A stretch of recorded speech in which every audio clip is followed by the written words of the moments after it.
10th welcome back to Gravity Circle. और बच्चों हम लोग क्या पढ़ रहे हैं, chapter number 2 acid base and salt. And guys acid base और सॉल्ट के अंदर हम लोगों ने पिछली क्लास में एसिड्स की सारी केमिकल रिएक्शंस देख ली थी। आज की क्लास में हम लोग यहाँ पर बहुत इंपॉर्टेंट बात करने वाले हैं about a very interesting thing कि हर एसिड के अंदर जब आप केमिकल रिएक्शन करके देख रहे हो तो कहीं ना कहीं आप लोगों को या तो सॉल्ट्स मिल रहे हैं, या तो आपको हाइड्रोजन गैस मिल रही है, या तो आपको वाटर मिल रहा है। तो मतलब कि हर एसिड के अंदर ऐसा क्या हो जाता है कि हर एसिड आपको हाइड्रोजन गैस दे रहा है। आप मेरी बात को समझ पा रहे हो? तो मैंने आपको एक जनरल चीज समझाई कि आप एसिड को मेटल के साथ रिएक्ट करो तो सॉल्ट और हाइड्रोजन गैस मिलेगी। तो आप लोगों को यह सवाल पूछना चाहिए कि सर क्या सारे एसिड्स में ऐसा होगा? तो मैं कहूंगा हाँ, सारे एसिड्स में ऐसा होगा। जब हम क्लास 11th और 12th में जाएंगे तब हम और इस चीज को डिटेल में लेकर जाएंगे, तब हम समझेंगे कि एसिड्स के बहुत सारे टाइप्स होते हैं। लेकिन फिलहाल क्लास 10th लेवल के लिए हम लोगों को यह जानना जरूरी है कि क्लास 10th में जो हम लोगों को चीज कवर की गई है उसमें यह बोला गया है कि एसिड्स, लगभग सारे एसिड्स, अब मैं ये टर्म यूज कर रहा हूं, लगभग सारे एसिड्स के अंदर कुछ चीजें कॉमन होती है जिनकी वजह से आप लोग अगर एसिड को मेटल से रिएक्ट करा रहे हो तो हाइड्रोजन गैस निकल रही है, आप एसिड को बेस से रिएक्ट करा रहे हो तो सॉल्ट और वाटर बन रहा है। ये हर केसेस में हो रहा है। तो आज की क्लास में हम लोग यही देखने वाले हैं दैट व्हाट डू एसिड्स और एसिड्स के साथ साथ में आपको साथ ही साथ में बेसिस के बारे में भी चीजें आज ही बता देता हूं, ताकि हम लोगों को आगे बेसिस के अंदर ये परेशानी क्रिएट ना हो और हम लोग पहले से समझ जाएं कि बेसिस के अंदर भी क्या हो रहा है। Have common, what do acids and bases have common in them, उनमें क्या चीज कॉमन होती है। नाउ बेसिस के अंदर कुछ चीज कॉमन होगी और एसिड्स के अंदर कुछ चीज कॉमन होगी। ऐसा कभी नहीं होगा कि एसिड की चीज बेस में कॉमन हो और बेस की चीज एसिड में कॉमन हो, लेकिन कहीं ना कहीं चीजें कॉमन रहेगी। और वो क्या होती है मैं आपको सिखाऊंगा। लेकिन आगे बढ़ने से पहले एक छोटी सी बात यही समझ लो। क्या होता है, आप लोगों ने एक टर्म पढ़ी होगी कंडक्टिविटी, आप लोगों ने एक टर्म सुनी होगी कंडक्टिविटी। क्या आप लोगों को कंडक्टिविटी के बारे में कुछ पता है? अच्छा, नहीं पता है तो क्या आप लोगों ने ये टर्म सुनी है good conductors and bad conductors? Yes, हम लोगों ने कहीं ना कहीं ये टर्म जरूर पढ़ी है that what are good conductors and what are bad conductors. तो प्यारे बच्चों, हम यहां पर कंडक्टिविटी की बात देखो अच्छे तरीके से समझते हैं, समझना इस चीज को। कंडक्टिविटी का मतलब होता है कि अगर आपने इलेक्ट्रिसिटी पास करी, अगर आपने करंट पास किया, तो जिस मीडियम में आपने वो करंट पास किया उस मीडियम के पास क्या पावर है कि वो इलेक्ट्रिसिटी को एक एंड से दूसरे एंड तक ले जाए। क्या बोला मैंने कि क्या उस मीडियम के पास पावर है कि वो इलेक्ट्रिसिटी को या करंट को एक एंड से दूसरे एंड ले जाए। फॉर एग्जाम्पल, जैसे आप लोगों ने घरों में देखा होगा आपके यहाँ बिजली के वायर लगे हुए होते हैं, तार लगे हुए होते हैं। जैसे ही आप प्लग चालू करते हो लाइट ऑन, जैसे ही आप प्लग बंद करते हो light of, plug on light चालू, प्लग ऑफ लाइट बंद, प्लग ऑन लाइट चालू, प्लग ऑन लाइट बंद। तो ऐसा क्या हो रहा है कि आपके प्लग दबाते ही आप प्लग यहां ऑन कर रहे हो, लेकिन अगर लाइट उस कोने पर लगी है तो वो वहां चालू हो जाएगी। आप प्लग यहां दबा रहे हो, फैन छत में लगा है, स्टार्ट हो जाएगा। तो यहां पर आप प्लग दबा रहे हो और प्रोसेस उसकी वहां छत पर दिखाई दे रही है। ऐसा क्यों हो रहा है? ऐसा इसलिए हो रहा है क्योंकि प्लग से एक वायर कनेक्टेड है और वो वायर प्लग से होता हुआ उस फैन तक गया है। अब आप जैसे प्लग चालू करते हो तो बेटा प्लग से कनेक्टेड वायर में इलेक्ट्रिसिटी दौड़ती है और वो इलेक्ट्रिसिटी उस वायर से होती हुई कुछ मिली सेकेंड्स में फैन तक पहुंच जाती है और फैन धीरे धीरे घूमना स्टार्ट हो जाता है। तो इसका मतलब वायर क्या हुआ, वो वायर जो आपके घरों में लगे हुए हैं वो क्या हुए, they all are good conductor of electricity. क्यों? क्योंकि इलेक्ट्रिसिटी इस एंड से यानी प्लग से पंखे तक लगातार जा रही है, लगातार ट्रेवल कर रही है, that means they are good conductors.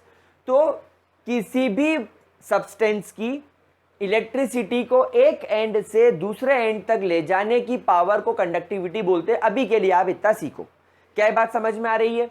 तो गुड कंडक्टर्स के पास ये एबिलिटी होती है, बैड कंडक्टर्स के पास ये एबिलिटी नहीं होती। क्या यहां तक की बात हमको समझ में आई? क्या इसके अंदर कोई दिक्कत? अभी जो प्यारे बच्चों को मैंने एग्जाम्पल समझाया वो समझाया सॉलिड का, वायर तार एक सॉलिड सब्सटेंस है। लेकिन अगर मेरे पास में कोई लिक्विड चीज हो, अगर मेरे पास में कोई लिक्विड चीज हो, फॉर एग्जाम्पल यहां पर मेरे पास में प्योर वाटर है, यहां पर मेरे पास में प्योर वाटर है, तो बच्चों प्योर वाटर के अंदर देखा गया है कि कंडक्टिविटी लगभग ना के बराबर होती है। This is very important point, ये आपको आज तक शायद किसी ने बताया नहीं होगा, बट आप लोग प्लीज इस बात को ध्यान रखेंगे। आप हायर क्लासेस में इसको डिटेल में पढ़ेंगे, लेकिन अभी हम लोग इसको पढ़ना जरूरी है। That pure water have negligible conductivity, pure water की कंडक्टिविटी नेग्लिजिबल होती है। तो अगर इसके अंदर प्योर वाटर है तो प्योर वाटर की कंडक्टिविटी नेग्लिजिबल होगी। तो फिर इस प्योर वाटर के अंदर हमें कुछ मिलाना पड़ेगा जिससे इसकी कंडक्टिविटी बढ़ जाए। तो यहां पर मैं क्या मिलाता हूं, लेट्स इमेजिन यहां पर मैं मिलाता हूं NaCl, सोडियम क्लोराइड, यानी हमारा सॉल्ट। तो सॉल्ट पानी में जाकर इसकी कंडक्टिविटी बढ़ा देगा। तो यहां पर हम लोग सब एक बात ध्यान रखेंगे, that when salt is added in water, that when salt is added in water it increases the conductivity। बच्चों ये ऊपर का जो एरो लगाया है उसका मतलब क्या है, इंक्रीज। तो दैट इंक्रीज द कंडक्टिविटी, इसका मतलब क्या है, इंक्रीज। तो जैसे ही आपने सॉल्ट को पानी में मिलाया, इस सॉल्यूशन की कंडक्टिविटी बढ़ गई। अब आप बोलोगे सर पानी की कंडक्टिविटी खराब है, तो हमारे घरों में जो पानी होता है उससे हमें करंट क्यों लग जाता है? तो प्यारे बच्चों हमारे घरों में कभी भी प्योर वाटर नहीं आता। प्योर वाटर का मतलब होता है उसके अंदर सिर्फ H2O हो। लेकिन हम लोग जो पानी पीते हैं, हमारे बोरिंग से जो पानी आता है, बारिश से जो पानी आता है, कुएं से जो पानी आता है, जो आपके नलों में पानी आता है, वो सब मिनरलाइज्ड वाटर होता है। आपके घरों में जो आप पानी पीते हो उसके अंदर ऑलरेडी पहले से सॉल्ट, मिनरल्स, केटायन, एनायन सब उसके अंदर होते हैं। वो पानी आप लोग पीते हो जो बिल्कुल डीमिनरलाइज्ड वाटर होता है। अगर आप लोगों के घरों में इन्वर्टर है और अगर इन्वर्टर के अंदर जो बैटरी लगी है उसके अंदर जो पानी डाला जाता है, अगर आपने वो पानी पी लिया तो हम मर जाएंगे, क्योंकि हमें डीमिनरलाइज्ड वाटर यानी प्योर वाटर पीने की आदत नहीं है। हम लोग कौन सा पानी पीते हैं, इम्प्योर वाटर, यानी जिसके अंदर पहले से कुछ सॉल्ट, इलेक्ट्रोलाइट्स वगैरह प्रेजेंट हो। क्या बात समझ में आ रही है? तो वो करंट लगा सकता है, जो पानी हम पीते हैं, जिससे नहाते हैं, उससे करंट लग सकता है। प्योर वाटर से कभी करंट नहीं लगेगा। डिफरेंस समझ में आ गया? Very good. तो आपने क्या करा, आपने प्योर वाटर के अंदर NaCl मिला लिया। अब NaCl के जाने से हुआ क्या, NaCl बच्चों जैसे ही पानी में गया, हम लोग सब जानते हैं हमारा NaCl दो पार्ट में टूट जाता है, Na पॉजिटिव और Cl नेगेटिव। प्यारे बच्चों Na पॉजिटिव को क्या कहा जाता है, केटायंस। केटायंस जिन पर कैसा चार्ज हो, पॉजिटिव चार्ज, और नेगेटिव चार्ज वालों को क्या बोला जाता है, एनायंस। मतलब आपका सॉल्ट पानी में जाकर दो पार्ट में टूट रहा है, केटायन और एनायन। तो अब आपको शायद बात समझ में आ रही होगी कि प्योर वाटर के अंदर केटायन एनायंस ना होने की वजह से कंडक्टिविटी नहीं हो पा रही थी, लेकिन मैंने एक सॉल्ट डाल दिया जिसकी वजह से अब हमारे पानी के अंदर केटायन की क्वांटिटी भी बढ़ गई, एनायंस की क्वांटिटी भी बढ़ गई, और इनकी वजह से इसकी कंडक्टिविटी भी बढ़ गई। तो अब एक बात बताइए, अगर आपके पास में इस तरीके के कोई एक्वस सॉल्यूशन है या कोई लिक्विड है तो उसके अंदर कंडक्टिविटी यानी कि करंट को पास करने की एबिलिटी, करंट को ट्रेवल कराने की एबिलिटी एक पॉइंट से दूसरे पॉइंट तक किसकी वजह से आई? केटायन और एनायन की वजह से। क्या ये बात आप लोगों को समझ में आ रही है? क्या इतनी बात मेरे प्यारे बच्चों को क्लियर हो रही है? क्लियर हो गई बात? बहुत अच्छे से हो गई। तो यहां पर मैं लिखना हूं, यहां पर मैं एक बात आप लोगों के लिए लिख देता हूं, दैट फ्री मतलब जिसका पैसा लगता है वो वाला नहीं, वो फ्री नहीं, जिसके पैसे नहीं लगते। फ्री मतलब जो फ्री है, जो घूम सकता है। तो फ्री कैटायंस एंड एनायंस, जो आपके फ्री कैटायंस हो और फ्री एनायंस हो, आर, या लिख देते free cations and anions have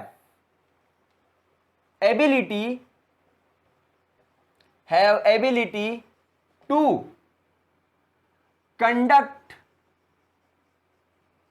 the electricity। Free cation और फ्री एनायन के पास एबिलिटी होती है कि वो क्या कर सके? इलेक्ट्रिसिटी को कंडक्ट कर सके। क्या ये पॉइंट मेरे सारे प्यारे बच्चों को समझ में आ गया? बच्चों ये टॉपिक अगर पढ़ना है तो ये चीज आनी चाहिए, ये कोई नहीं बताएगा, और अगर बताएंगे भी तो आप लोगों को अच्छे तरीके से पता होना चाहिए जैसे मैंने बताया। तो अब आप लोगों को ये चीज शायद क्लियर हो गई होगी। अब हम लोग हमारे मेजर टॉपिक की तरफ चलते हैं कि मैं आपको पढ़ाना क्या चाह रहा हूं। ठीक है, इतना देख लिया आप लोगों ने? कोई परेशानी, किसी भी तरीके की प्रॉब्लम? आगे चले? चलिए अब इसको रब करते हैं। अगर लिखना चाहो तो आप लोग वीडियो पॉज करके लिख लो।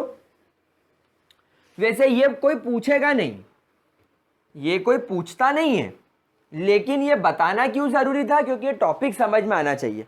नाउ गाइस, हम लोग यहां पर हमारे अब एक्सपेरिमेंट की तरफ चल रहे हैं। तो यहां पर एसिड और बेस के अंदर क्या चीज कॉमन है वो पता लगाना अब हम लोगों को यहां पर जरूरी है।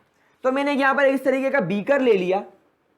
बीकर के बेसमेंट में इस तरीके से मैंने बीकर के बेसमेंट में इस तरीके से मैंने एक रबर की कॉर्क लगा दी, एक रबर कॉर्क लगा दिया। ठीक है, देन इस रबर कॉर्क के अंदर दो लोहे की कीलें, आयरन नेल जिसको अपन बोलते हैं, जो लोहे की कील आप लोगों ने देखी होगी आपके घरों में, इस तरीके से मैंने दो आयरन नेल इस रबर कॉर्क के अंदर इनकॉर्पोरेट कर दी, यानी कि इस तरीके से मैंने क्या करा, उसको फिट कर दिया। देन हम लोगों ने क्या करना है, हम लोगों ने यहां से एक वायर और यहां से एक वायर लपेट के इस तरीके से बीकर के बाहर ले जाना है। यहां पर हम लोग एक छोटी सी बैटरी लगाएंगे। This sign is of battery. ये बैटरी कितने वोल्ट्स की रहेगी? 6 वोल्ट्स। 6 वोल्ट्स की हम लोगों ने क्या लगा दी, यहां पर एक बैटरी, और इस बैटरी से हमने यहां पर एक बल्ब अटैच कर दिया। ये छोटा सा एक बल्ब हो गया, और ये हम लोगों ने एक स्विच लगा दिया। ये हम लोगों ने एक स्विच लगा दिया। अभी स्विच ऑफ है, ये उठा हुआ है तो ऑफ है। जैसे ही मैं इसको प्रेस करूंगा तो ये इधर नीचे आके इससे अटैच हो जाएगा, तो ये प्लग ऑन हो जाएगा। तो अभी प्लग ऑफ है, तो इसको मैं नाम दे देता हूं स्विच, जो प्रेजेंटली ऑफ कंडीशन में है। दिस इज योर बल्ब, ये आपका बल्ब है, और ये आपका सेटअप तैयार हो गया। क्या इस सेटअप को समझने में किसी भी तरीके की कोई प्रॉब्लम? देखो मैंने बैटर लिख दिया, वाई कौन लगाएगा बैटरी में? मैं लगाऊंगा। हाँ, चलिए इसको ध्यान से देख लीजिए, इसको अच्छे तरीके से समझ लीजिए। अब हम लोगों ने यहां पर क्या करा, हम लोगों ने यहां पर एक सेटअप जमाया जिसमें हम लोगों ने एक बीकर लिया। This is a beaker. एक बीकर लिया, बीकर के अंदर बेसमेंट में रबर कॉर्क लगाई। रबर कॉर्क में हम लोगों ने इस तरीके से यहां पर दो आयरन की नेल लगा दी। These are your iron nail, जो इलेक्ट्रोड्स की तरह काम कर रही है। उन्हें एक यहां पर, अच्छा मैंने गलत अटैच कर दिया ना, मैंने ये बीकर से अटैच कर दिया, सॉरी। ये यहां पर इस तरीके से होगा, है ना। हाँ, ये हम लोगों ने यहां पर एक कॉपर वायर ले लिया, एक 6 वोल्ट की बैटरी लगा दी, एक बल्ब लगा दिया, पूरा सेटअप तैयार कर दिया। नाउ गाइस, सबसे पहले हम लोग क्या करेंगे, इन द फर्स्ट केस, सबसे पहले केस में हम लोग यहां पर क्या करेंगे, we will fill this beaker with acid. आप इसे एसिड के साथ फिल कर दीजिए। यहां पर मैं जो एसिड के साथ फिल कर रहा हूं वो कर रहा हूं HCl, मतलब यहां पर मैंने क्या किया, मैंने इसको पूरे बीकर को एक एसिड के साथ फिल कर दिया, HCl के साथ फिल कर दिया। क्या ये बात समझ में आ रही है? अभी जब इसके अंदर कुछ भी नहीं था, जब ये एम्प्टी था, मैं यहां पर लिख देता हूं, जब हमारा ये बीकर एम्प्टी था, अगर आप ये स्विच ऑन भी कर दोगे तो बल्ब ग्लो नहीं करेगा। जब ये बीकर खाली होगा और आप ये स्विच ऑन भी कर दोगे तो बल्ब ग्लो नहीं होगा, बल्ब विल नॉट ग्लो, मतलब बल्ब ग्लो नहीं करेगा। इसके पीछे क्या कारण है आप समझो। ये आयरन की नेल बैटरी के एक पार्ट से कनेक्ट है और ये आयरन की नेल बैटरी के दूसरे पार्ट से कनेक्ट है। कैसे? देखो, बैटरी का जो दूसरा पार्ट है इसके रास्ते में बल्ब आया, बल्ब किससे जुड़ा हुआ है? स्विच से, और स्विच किससे जुड़ा हुआ है? इससे। तो ये दोनों नेल बैटरी के दो अलग अलग पार्ट से जुड़े हुए हैं, एक डायरेक्टली इससे जुड़ा हुआ है और एक थोड़ा सा इनडायरेक्टली इससे जुड़ा हुआ है। लेकिन अगर आप प्लग ऑन भी कर दोगे तो भाई प्लग, चलो मैंने ऑन करा, यहां से करंट चला चला चला चला चला चला इस नेल तक आया, यहां से करंट चला चला चला चला चला इस नेल तक आया, लेकिन सर्किट पूरा थोड़ी कंप्लीट हुआ। सर्किट कब पूरा कंप्लीट होगा? जब ये इस तरीके से घूमे करंट, ये मतलब यहां से करंट चले चले चले चले चले और यहां पहुंचे। लेकिन यहां पर क्या हो गया? यहां पर एक बीच में ब्रेक आ गया। क्यों? क्योंकि ये जो दोनों नेल्स हैं ये रबर से कनेक्टेड है और हम लोग सब जानते हैं रबर कॉर्क एक बैड कंडक्टर होता है।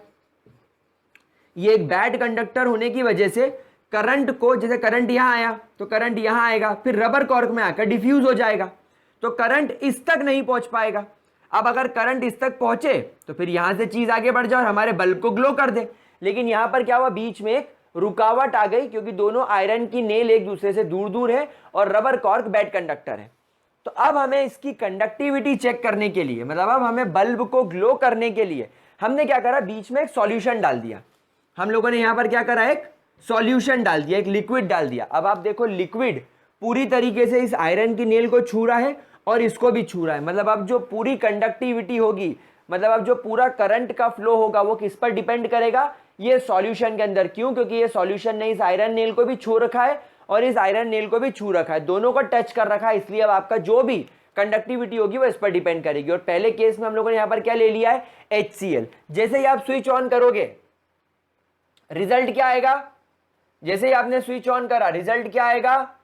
Bulb will glow. बल्ब ने ग्लो करना स्टार्ट कर दिया, बल्ब ने ग्लो करना स्टार्ट कर दिया। इसका मतलब क्या हुआ? इसका मतलब यह हुआ कि HCl ने कंडक्टिविटी करी। इसका मतलब यह हुआ कि एसिड डालते कंडक्टिविटी होने लगी। तो इसके पीछे जरा अपन रीजन समझते हैं, इसके पीछे हम लोग रीजन समझते हैं कि हुआ क्या होगा। तो ये HCl नाम का हम लोगों ने एसिड लिया है।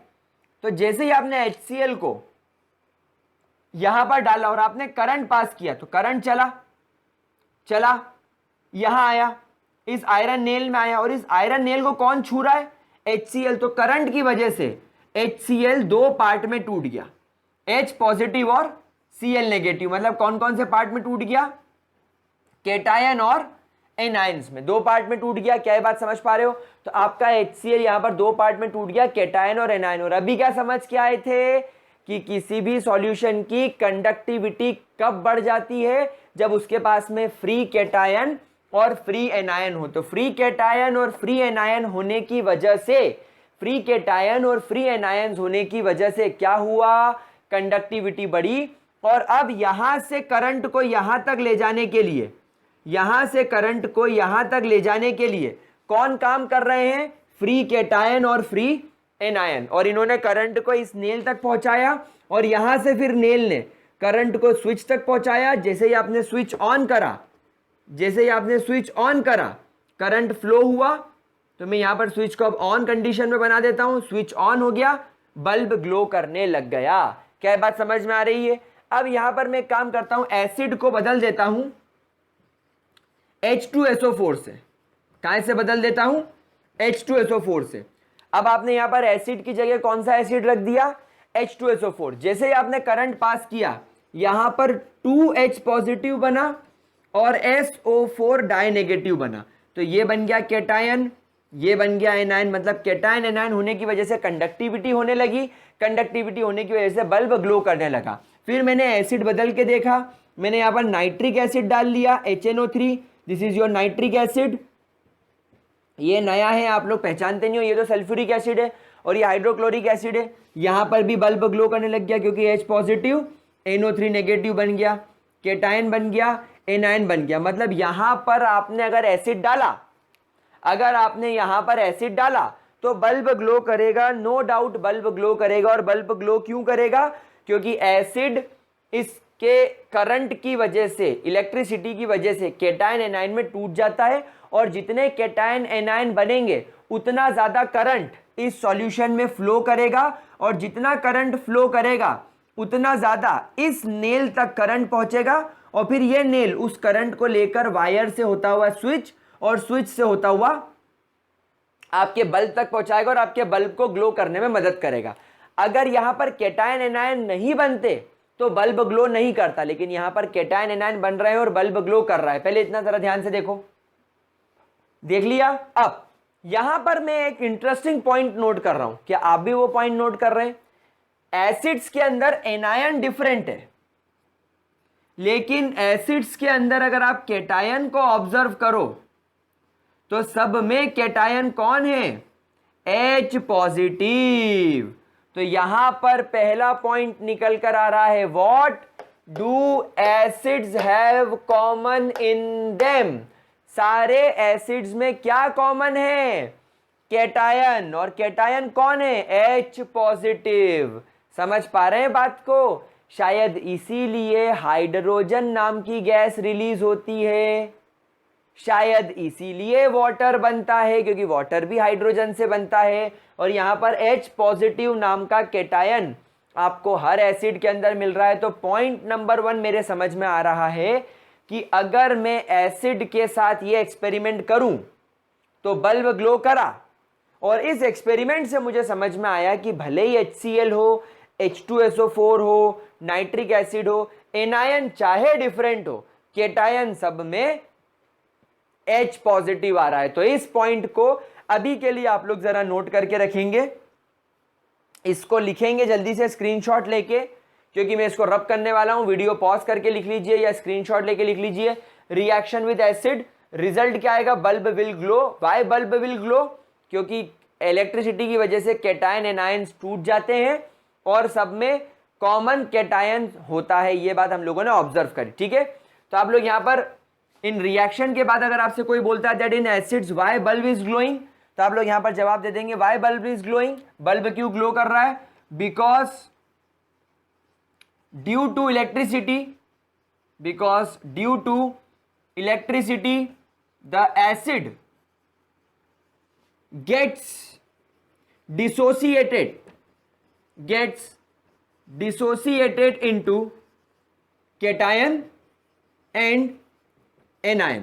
कैटायन एंड एनायन में डिसोसिएट हो जाएगा, मतलब टूट जाएगा। And we all know that free cation and anion have ability to conduct the electricity, have ability to conduct the electricity. क्या ये बात समझ में आ रही है? इलेक्ट्रिसिटी कंडक्ट करने की इनके पास क्या होती है? एबिलिटी होती है, और इसीलिए ये इलेक्ट्रिसिटी कंडक्ट कर भी रहा है। क्या ये बात समझ में आ रही है? स्टेटमेंट नोट करेंगे, जल्दी से स्टेटमेंट रिकॉर्ड करेंगे, जल्दी से स्टेटमेंट रिकॉर्ड करेंगे, फटाफट लिखेंगे इसको वीडियो पॉज करके, जल्दी नोट करो, स्क्रीनशॉट लो। चलिए अब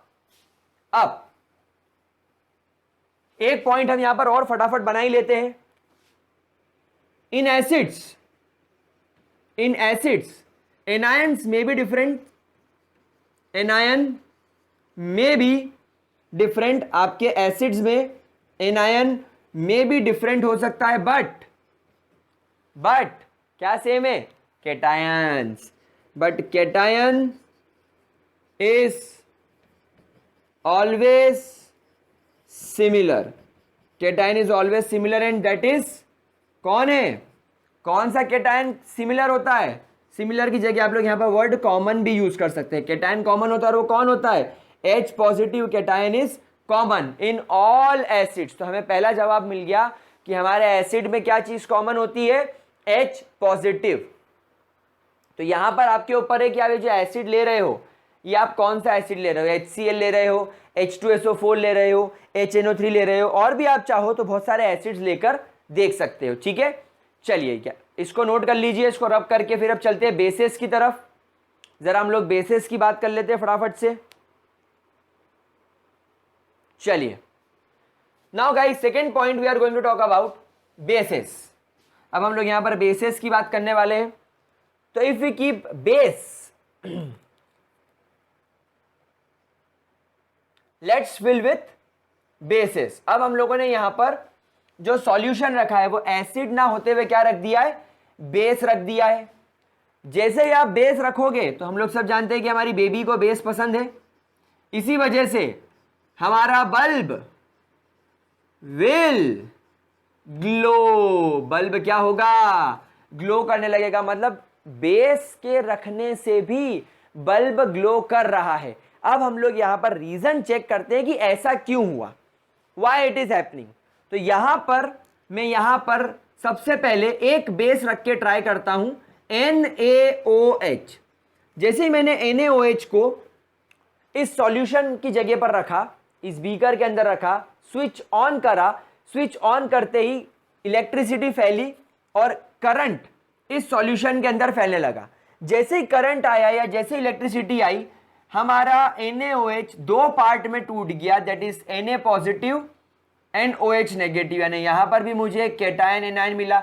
और अगर केटायन एनायन मिल रहा है तो नो डाउट अगर केटायन एनायन मिल रहा है प्यारे बच्चों, तो नो डाउट आप क्या जवाब दोगे कि सर इलेक्ट्रिसिटी फ्लो होगी। क्यों? क्योंकि फ्री केटायन और फ्री एनायन होना ही इस बात का प्रूफ है कि कंडक्ट होने लगेगी एबिलिटी, तो बल्ब तो पक्का ग्लो करेगा।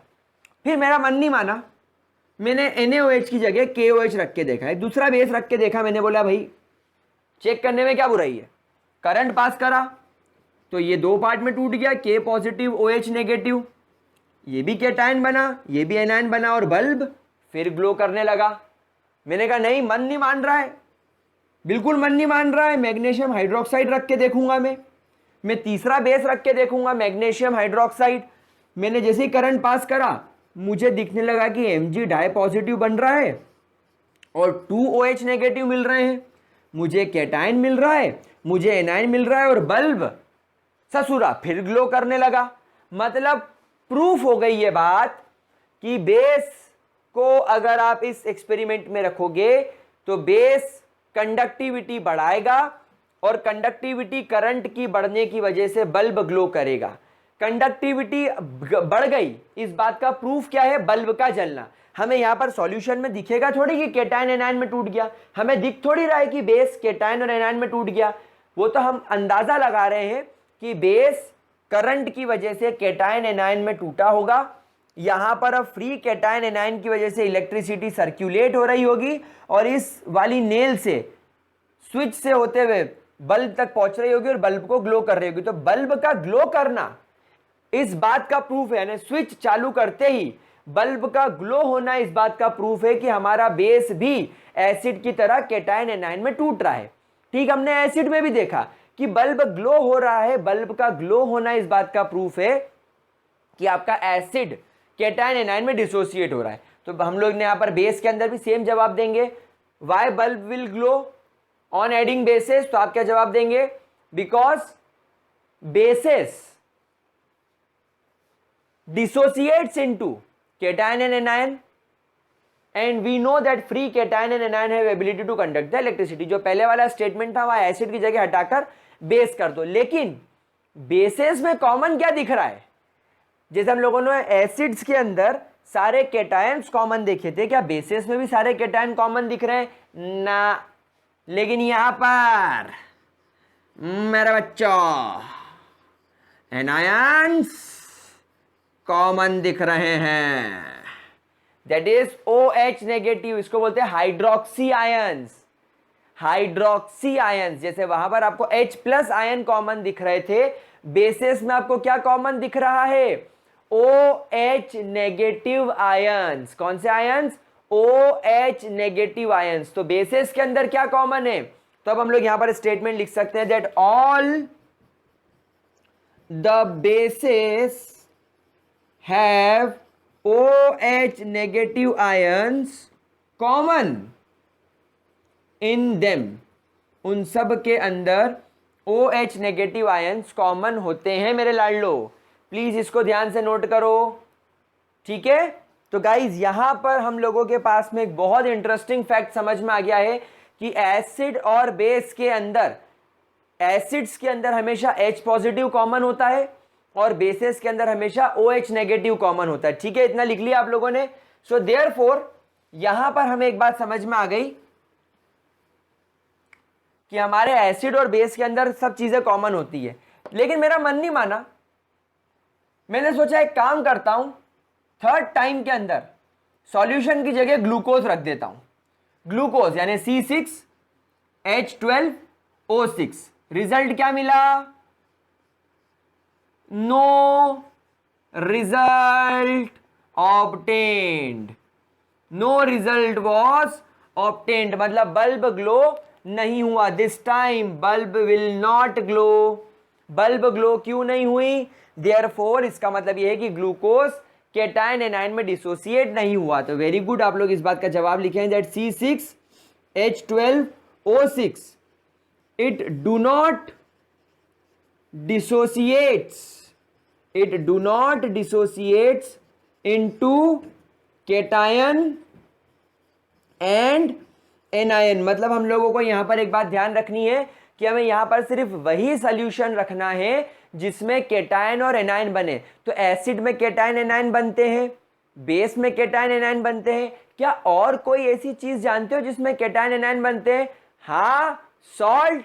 Very good. तो चौथा चीज, अगर आपको ये एक्सपेरिमेंट करना है तो आप यहां पर सॉल्ट रख सकते हैं। Salt like NaCl, KCl, MgCl2 etcetera, आप ये सारे सॉल्ट रख सकते हैं। और सॉल्ट का रिजल्ट क्या होगा? बल्ब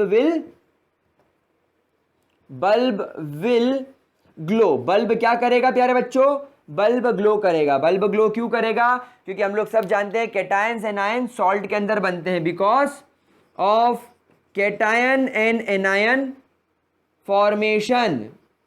केटायन एनायन फॉर्मेशन इन सॉल्ट, सॉल्ट के अंदर केटायन एनायन का फॉर्मेशन हो जाता है और बल्ब ग्लो करेगा। तो क्या ये आपको एक्सपेरिमेंट समझ में आ गया?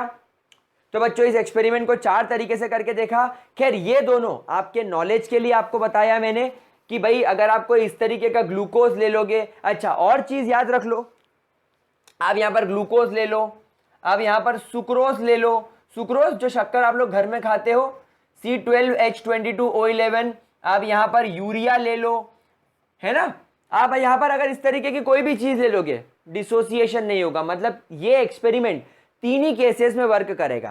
पहला एसिड, दूसरा बेस और तीसरा सॉल्ट, क्योंकि एसिड, बेस और सॉल्ट ही केटायन एनायन बनाते हैं। बाकी दुनिया में और कोई चीज इस एक्सपेरिमेंट में सक्सेसफुल नहीं होगी।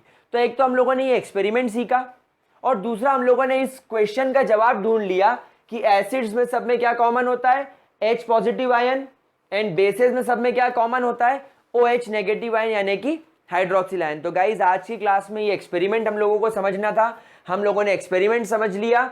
अब इस चैप्टर में आगे की बात हम लोग हमारे नेक्स्ट क्लास में करेंगे। इस वीडियो को ध्यान से देखिए और हमेशा ध्यान रखना कि केटायंस एसिड के अंदर कॉमन होते हैं यानी कि H+, और एनायंस बेसिस के अंदर कॉमन होते हैं यानी कि OH नेगेटिव आयन। अच्छा चलो, इतना नोट कर लिया क्या?